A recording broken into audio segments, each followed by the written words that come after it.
Ндрангетта.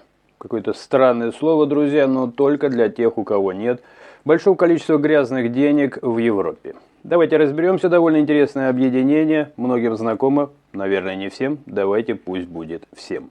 Ндрангетта и русские деньги – это не экзотика, а уже привычный узел. Калабрийские кланы, кокаин, европейские банки и иностранный капитал, который ищет тихую гавань. Ндрангетта выросла из бедной изолированной Калабрии, где кланы десятилетиями жили на похищениях, вымогательстве и локальном контроле бизнеса. Все изменилось, когда они встроились в глобальный кокаиновый рынок и получили выход к портам Италии и Северной Европы. Оттуда пошел основной кэш, который нужно было легализовать. На этом фоне иностранные деньги, в том числе и из России, и постсоветского пространства, стали для них просто еще одним потоком. Надежным, объемным, высокий спрос на сервис и готовность клиента не задавать лишних вопросов. Внутри группировка устроена как сеть родственных кланов с жесткой иерархией, где семья контролирует территорию и свои куски логистики, а стратегические финансовые схемы решает узкий круг надстроечных фигур. Они давно сидят не только в Калабрии, устойчивые узлы есть в Германии, Бельгии, Нидерландах, на севере Италии, там, где сходятся контейнерные порты, торговля и миграция.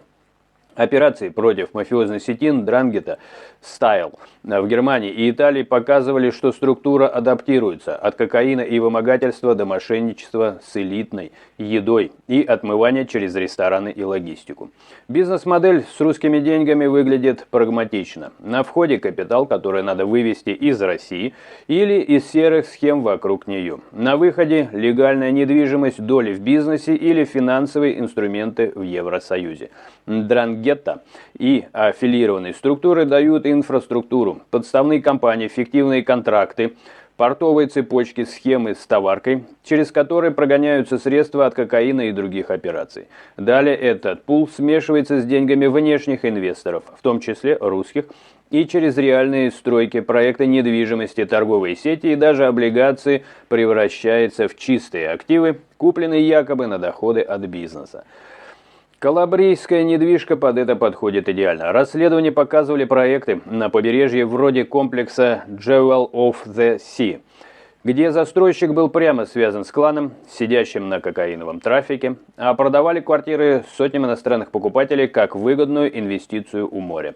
Для внешнего инвестора это стандартная схема. Раннее бронирование, обещанный рост цен, сдача в аренду, плюс опция ВНЖ через итальянскую, инвесторскую или предпринимательскую визу, которая официально существует и рекламируется как легальный путь в ЕС.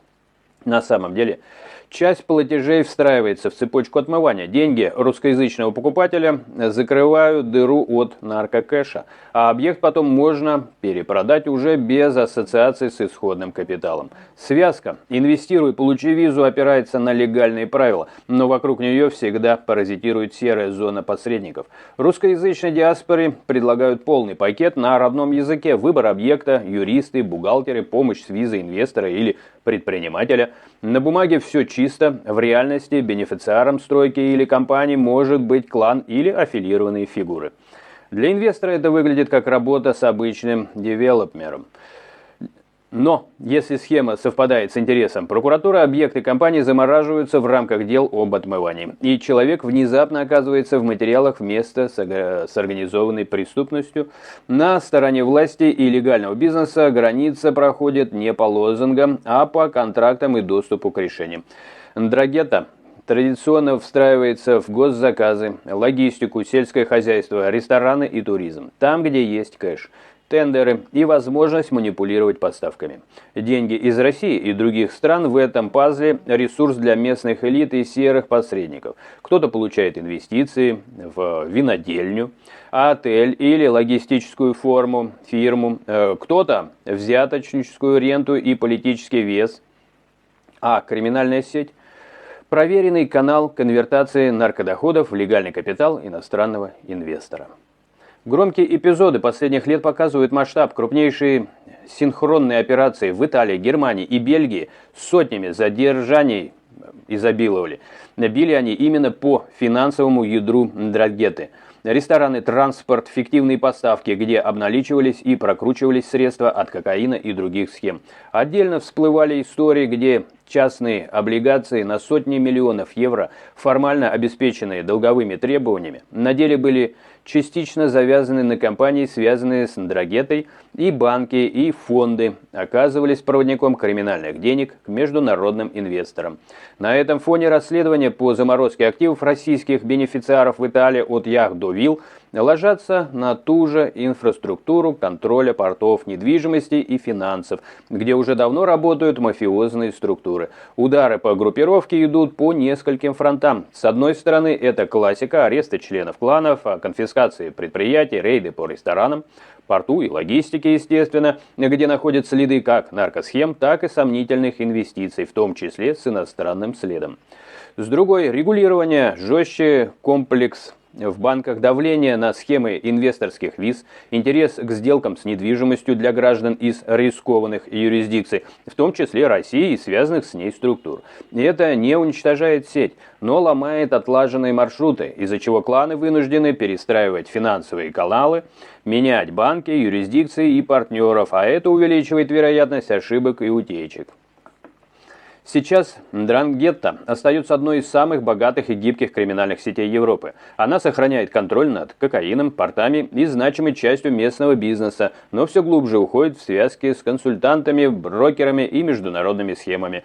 Русский капитал для них удобный, но все еще более-менее такой токсичный клиент. Объем есть, спрос на серые услуги высокий. Но санкции и международные расследования делают каждый такой кейс потенциальной миной для всей цепочки.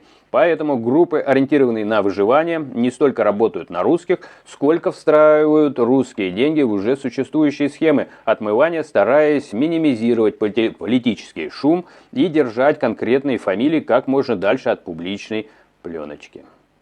Такая ситуация, друзья, со своей стороны пишите, как это видите вы, что-то, может быть, об этом слышали, может быть, есть какая-то информация у вас, пишите, можем сделать продолжение, более глубокое расследование, исследование, тем более, что я со своей стороны в основном уделяю внимание как раз-таки серым схемам отмывки денег. В России очень распространено такое понятие, оно явно вливается в европейскую структуру, как закрытые корпоративы. Очень любят об этом говорить, зачастую певцы, которые петь-то не могут, зачастую в силу возраста, но явно встроены в некоторые схемы, с некоторыми они участниками тех или иных структур, также объединенных, иногда по этническому признаку, я бы это назвал бандами, но для этого все-таки надо, чтобы было расследование, обвинять я никого не могу, но сама работа в этом направлении ведется, и вот эти отмывки людей, которые привозят большие деньги наворованные из разных стран, увы, и Россия тоже не является исключением, в дальнейшем они работают с теми или иными структурами, которые помогают им изображать, что, что был проведен концерт, либо продана картина какая-то и так далее. И либо покупки, опять же, недвижимости. Это все способ отмывать средства, как уже много раз мне приходилось озвучивать в разных делах. Я часто приходил именно к этим формам исчезновения денег в какой-то стране. То есть они куда-то на криптокошельки уходят. Но криптокошельки сейчас тоже опасны, потому что мафия есть, которая работает в этом направлении. Она не помогает, она просто грабит любителей забросить не всем честно заработанные деньги на крипту. Их надо поднимать с крипты, чтобы тебя просто не замучили, отнимая у тебя вот эти деньги с крипты. Потому что она никак не защищена. По сути, эти деньги ты не докажешь, что они тебе даже принадлежали, если тебя заставят их кому-то отдать. А вот как положить их на счет, да еще и имея токсичный след, если мы говорим о России, то вот здесь и приходят на помощь такие банды. И эта данная организованная преступная группа, она не единична. Пишите со своей стороны, опять же, если хотите, чтобы рассматривал я и другие. Я, в принципе, их рассматриваю, но если есть желание или что-то слышали о каких-то еще структурах, то, конечно же, сообщайте об этом в комментарии и рассмотрим обязательно, дабы на пользу, потому что главный мой призыв всегда к вам, друзья, берегите себя, процветания вам, вашим близким, мудрости, здоровья, и тогда мы обязательно увидимся в следующем рассмотрении.